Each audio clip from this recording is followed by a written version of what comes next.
ओम शांती. आजच्या मुरलीची तारीख आहे 24/2/2025.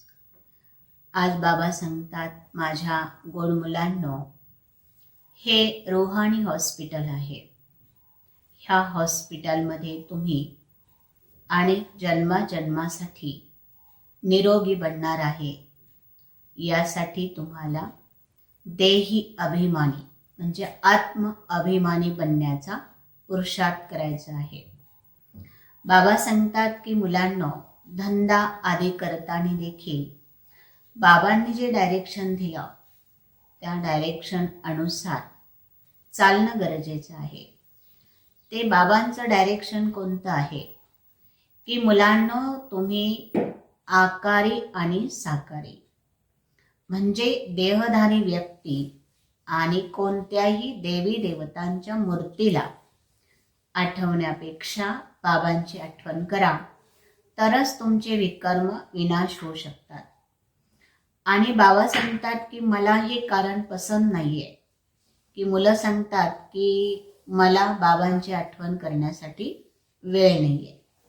बाबा मध्य मुरलीमध्ये सांगतात, दिवसभरामध्ये शरीर चालवण्यासाठी जसं तुम्ही 2 वेळा जेवता, 5 वेळा पाणी पिता, 2 वेळा रेस्ट घेता, तसं दिवसभरामधून सुद्धा वेळ काढून बाबांची आठवण करणं खूप खूप गरजेचं आहे. असा कोणताही मुलगा म्हणू शकत नाही की बाबा मला तुमची आठवण करण्यासाठी अजिबात वेळ नाही. बाबा सांगतात की जिन सोया तिन खोया. ज्याला अलबेला पण आळस झाला, आळसामुळे त्याने खूप खूप मोठी कमाई गमावलेली आहे. तर ही वेळ आहे आपल्याला आपले प्राप्तीची वेळ, जन्माची कमाई करण्याची वेळ आहे. म्हणून बाबा सांगतात की आळस आणि अलबेला पण ह्या 2 शत्रूंना तुम्ही तुमच्यामधून काढून टाका. बाबा सांगतात की बाबा रूप बसंत आहे, तर तुम्हाला सुद्धा रूप बसंत बनवून मिठा म्हणजे गोड व्यवहार करायचा आहे. तुमच्या मुखामधून गोड शब्द बाहेर काढायचे आहे. आणि जे तुमच्या मुखामधून गोड शब्द बाहेर पडतील हे इतरांसाठी रत्न असते. आणि आपल्याला माहित आहे की रत्नांची किती दुनियामध्ये किंमत असते. आपल्या प्रत्येक शब्दाला किंमत आहे असं समजून कमी बोला, हळू बोला, गोड बोला आणि सत्य बोला. कधीही हेराफेरी करू नका.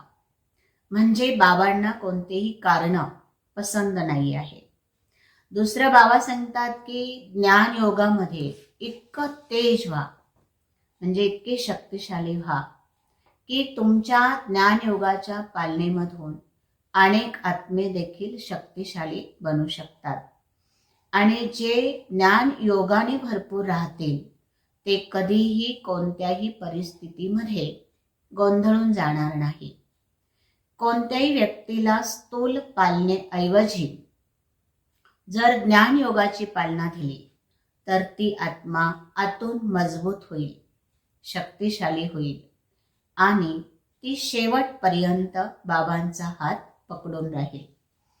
दुसरं बाबा सांगतात की जर तुमच्यामध्ये संतुष्टताचा गुण असेल तर तुमचे खूप सगळे जण प्रशंसा करतात आणि आपल्याला ते ऐकणं सुद्धा गोड वाटतं, चांगलं वाटतं.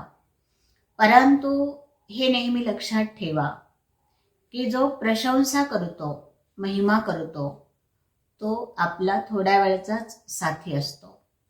खरा तर आपला मित्र तोच असतो जो आपली पाठीमागे कुठेतरी ग्लानी करतो, निंदा करतो, तो खरा मित्र असतो. का? तर जो निंदा करतो तो आपले अवगुण दाखवून देतो. आपल्यामधल्या असलेल्या ज्या कमी असतात त्या कमींना तो जागृत करतो आणि याच्यामधून आपण सावधान होतो, याच्यामधून आपण शिकतो आणि त्या कमी भरण्यासाठी, त्या कमजोरी काढून टाकण्यासाठी आपण तीव्रतेने पुरुषार्थ करत असतो. म्हणून बाबा सांगतात की मुलांनो, जो ह्या वेळामध्ये शत्रू असतो तो खरा आपला मित्र असतो, आणि जो ह्या वेळामध्ये आपल्याशी मैत्री करतो तो कदापि आपला पुढे जाऊन शत्रू सुद्धा होऊ शकतो. म्हणून शत्रूला कधीच शत्रू समजू नका, तोच खरा आपला मित्र आहे, कारण त्याने आपल्याला दैवी गुण संपन्न बनवलेला आहे. पुरुषार्थामध्ये पुढे घेऊन जाण्यासाठी तो आपल्यासाठी हितचिंतक बनलेला आहे, किंवा आपली शिदोरी भरून देण्यासाठी, भविष्य कमाई करून देण्यासाठी तो आपल्यासाठी एक शिक्षक बनलेला आहे. म्हणून आपल्या बुद्धीमध्ये त्याच्याविषयी सुद्धा नेहमी चांगले विचार असणं गरजेचं आहे, आणि तोच व्यक्ती नेहमी प्रसन्न राहू शकतो, हर्षित राहू शकतो. दुसरं बाबा सांगतात की मुलांनो, ह्या समयामध्ये तुम्हाला खरं डायमंड बनायचं आहे. डायमंड हा हिरा असतो, आणि हिरा जसा जसा तरसला जातो, म्हणजे त्याला काय म्हणतो आपण त्याला, हिऱ्याला जसा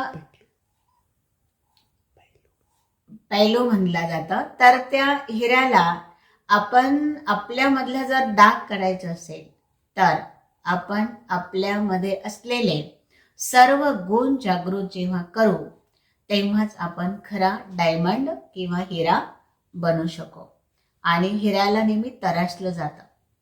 तर अशा आपण आत्मारूपी डायमंड हिऱ्याला देखील अनेक देहधारी संबंधी हे जोपर्यंत आपल्यासमोर परिस्थिती घेऊन येत नाही तोपर्यंत आपल्या खऱ्या हिऱ्याची किंमत आपल्याला कळणार नाही. ओम शांती.